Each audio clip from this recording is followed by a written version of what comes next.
I never imagined that a leaking kitchen faucet could turn into the most profound and moving experience of my long and quiet life. The golden afternoon light was spilling through the lace curtains of my breakfast nook, illuminating the dust motes that danced in the stagnant air.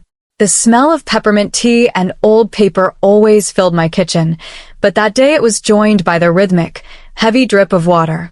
Each splash against the stainless steel felt like a heartbeat in the silence of a house that had forgotten how to be full.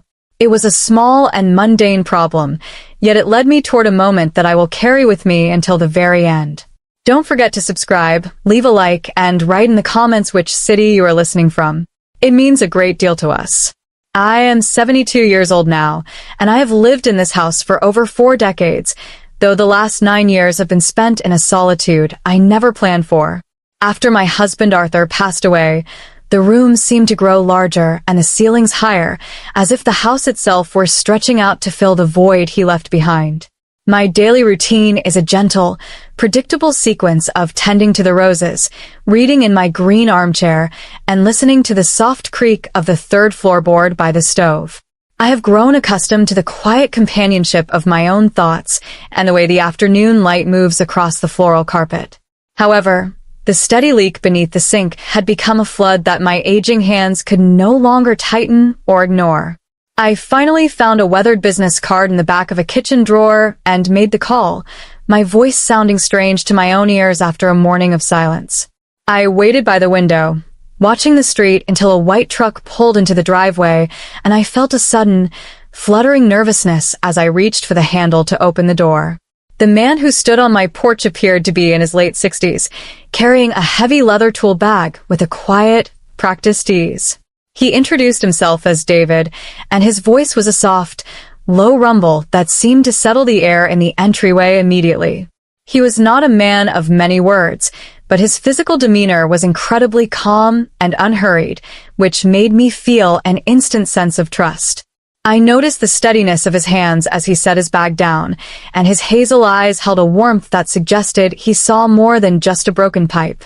He wore a faded flannel shirt and moved with a deliberate grace that spoke of a lifetime of honest labor and careful attention. We exchanged a few brief pleasantries about the humidity of the summer afternoon and the state of the local roads. As I led him toward the kitchen, I noticed that he paused for a fraction of a second to admire the row of old hardback books on my hallway shelf. It was a small gesture, but it told me that he was a man who appreciated the quiet history of a home.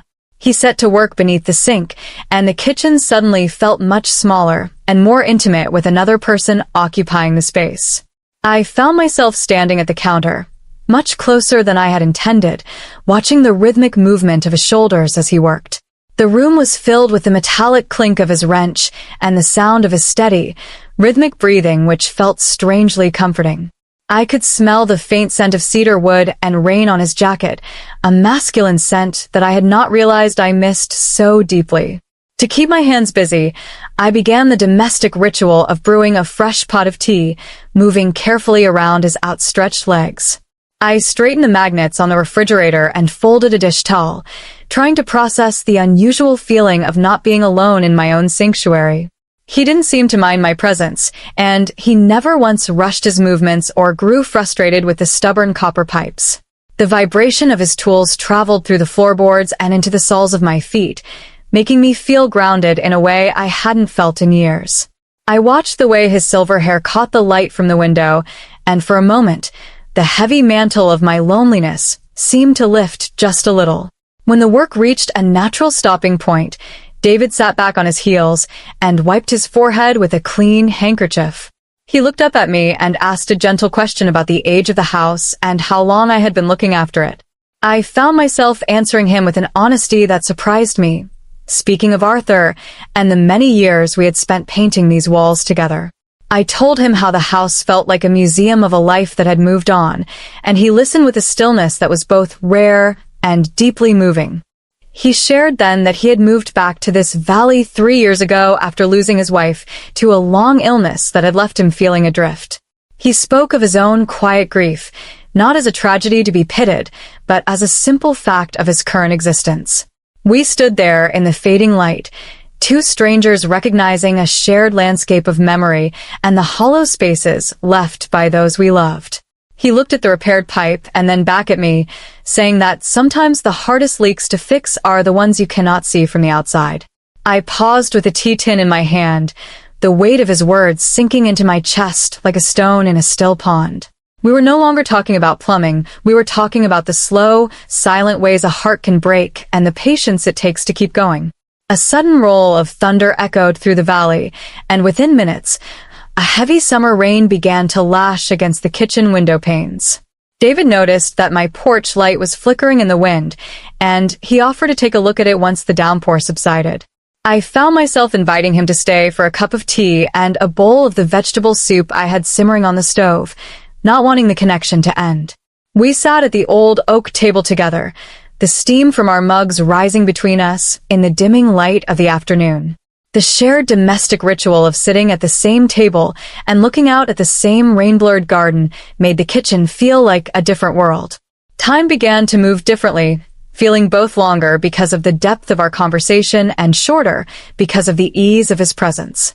He did not check his watch or look toward the door, and I realized that I was no longer looking for reasons to keep him there. We were simply two people choosing, without needing to say a word, to remain in each other's company while the world outside turned gray and wet. The sound of the rain on the roof became a protective barrier, sealing us into a small pocket of warmth and human connection that felt entirely separate from the rest of my life. The conversation deepened as the rain turned to a soft drizzle, and we began to share the more significant facts of our inner lives. I spoke about the specific quietness of living alone, the way I missed having someone to share a simple observation with, like the first bloom of a peony or the way a neighbor's cat sat on the fence. I told him that I didn't necessarily miss the grand gestures of romance, but rather the quiet companionship and the feeling of being known by another person. David shared in equal measure, describing his simplified life and the distant relationship he had with children who lived across the country. He spoke about the strange transition from being a husband and a father to being a man who ate his meals in a silent workshop. Neither of us offered pity or performed a version of ourselves that was stronger than. We truly felt in that moment. It was a profound recognition of loneliness meeting loneliness, a rare and honest exchange that made the air in the room feel lighter. We sat in a long, comfortable silence, both of us aware of a shift in the atmosphere that neither of us had the words to name just yet. I looked at his weathered hands resting on the table and realized that I hadn't felt this seen or this understood by another human being in almost a decade. As the sun began to peek through the clouds again, David stood up to gather his tools, but he paused beside my chair. He reached out and placed his hand gently over mine, a deliberate and unhurried gesture that felt like an acknowledgement of everything we had shared. His skin was warm and rough with calluses, and he held my hand just long enough for me to feel the steady pulse of life in his fingers. It was not a gesture of passion or a fleeting impulse, but a quiet promise of presence and a way of saying that I was not invisible to him.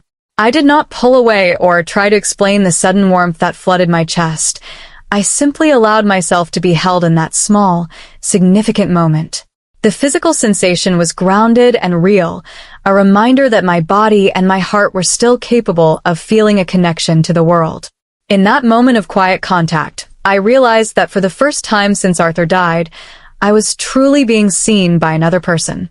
The feeling was not one of excitement, but of a profound and settling peace that made the kitchen feel like a home once again. David eventually moved toward the door, his tool bag heavy in his hand, and we spoke briefly about practical things for the coming week. He mentioned that he would return on Tuesday to fix the garden gate that had been sagging, and perhaps we could look at the planting of the spring tomatoes together.